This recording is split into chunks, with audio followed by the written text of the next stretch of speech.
le monde, c'est Soulaf avec vous. Aujourd'hui, je partage avec vous la recette d'une terrine aux pommes, un délicieux flan bien parfumé qui va être un très bon dessert pendant le sahur ou encore en été. C'est très bon, très riche et très facile à réaliser.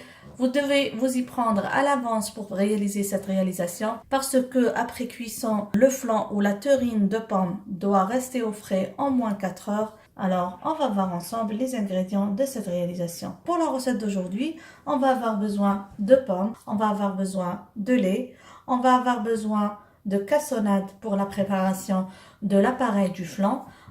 Alors ici, j'ai utilisé de la cassonade juste pour avoir plus de parfum, pour estomper le goût des œufs. Généralement, j'aime pas beaucoup le goût des œufs malgré que j'utilise de la vanille dans ma recette. Ici, j'utilise une pâte de vanille. Vous pouvez utiliser du sucre vanillé ou encore des grains de vanille bien fraîches. D'habitude ou généralement, j'utilise le sucre blanc, mais aujourd'hui, je le remplace par de la cassonade. On va avoir besoin de maïzena. On aura besoin de sucre pour préparer le caramel avec lequel on va tapisser notre moule.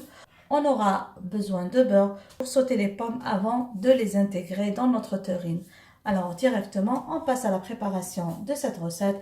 Les ingrédients, comme d'habitude, vous allez les trouver en bas dans la boîte de description. Là, j'ai épluché les pommes. Je vais enlever le cœur et les couper en cubes bien larges.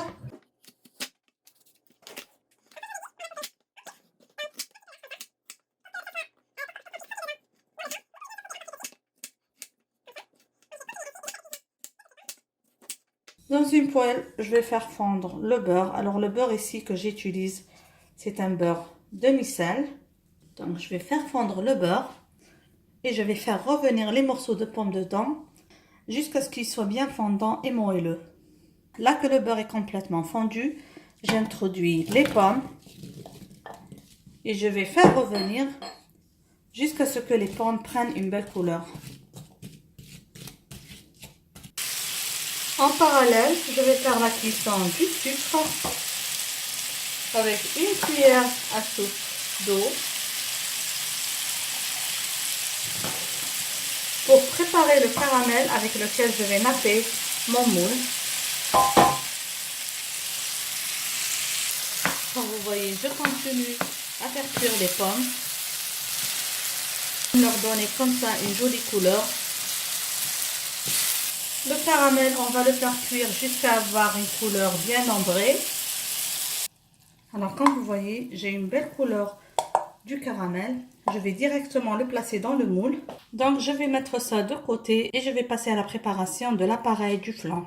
Les pommes, comme vous voyez, sont bien cuites. Elles ont pris une belle couleur. Je vais aussi les laisser de côté avant de l'intégrer à mon appareil que je vais préparer maintenant. Comme ça, je vais fouetter les œufs.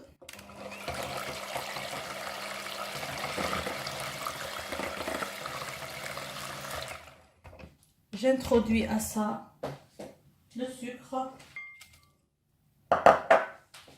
et l'extrait de vanille, l'équivalent d'une cuillère à café d'extrait de vanille ou encore d'une cuillère à café de sucre vanillé.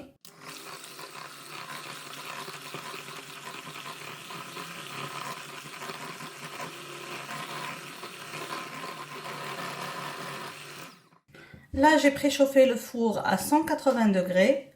Je vais ajouter la cuillère à soupe de maïzena diluée dans 2 cuillères à soupe de lait. Je vais porter le reste du lait à ébullition et l'introduire tout à l'heure au mélange.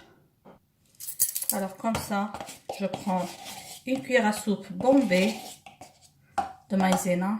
C'est une cuillère à soupe bien bombée. On va diluer ça dans un peu de lait, juste comme ça. Et je vais porter ça à ébullition. On va diluer comme ça la maïzena. Je reprends le mélange des œufs auquel je vais ajouter la maïzena.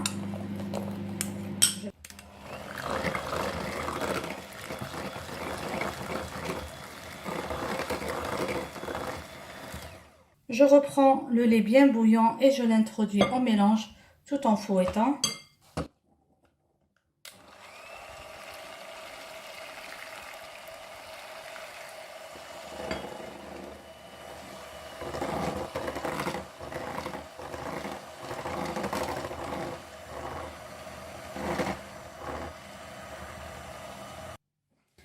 Là, je reprends mon moule que j'ai placé dans un autre moule pour pouvoir faire la cuisson au bain-marie.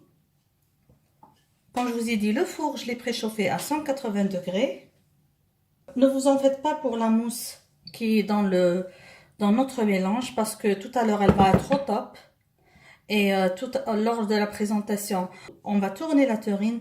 Du coup, on va pas voir toutes les bulles qui vont être à la surface de notre terrine. Alors comme ça.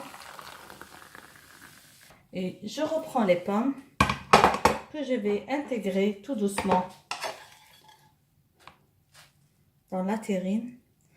Alors comme vous aviez vu, les pommes, je les avais cuits sans sucre parce que déjà j'ai le sucre du caramel, j'ai le sucre de mon appareil flan. Voilà, on essaye de mettre partout dans la terrine pour que les pommes soient bien éparpillées dans le mélange. Et je vais mettre au four pendant presque 45 minutes à 180 degrés. Voilà. Je vais mettre au four et verser dans le deuxième moule de l'eau chaude pour faire la cuisson dans le bain-marie. Comme ça, je vais mettre l'eau bouillante. Et je vais laisser la terrine bien cuire pendant 45 minutes. Voilà la terrine de pommes. Je l'ai retirée du four. J'ai laissé refroidir à température ambiante. Puis j'ai passé au réfrigérateur pendant au moins 4 heures. Et maintenant, on va la tourner dans le moule de présentation. Voilà. Donc directement, on va passer à la dégustation. J'espère que vous avez aimé la recette d'aujourd'hui. N'oubliez pas, si c'est la première fois que vous trouvez sur cette chaîne, de vous abonner, d'activer la cloche. N'oubliez pas, si vous avez essayé une de nos recettes, de nous envoyer les photos sur mon email amourdecuisine@gmail.com. Sur ce, je vous dis encore merci de m'avoir suivi et à la prochaine recette. Bisous!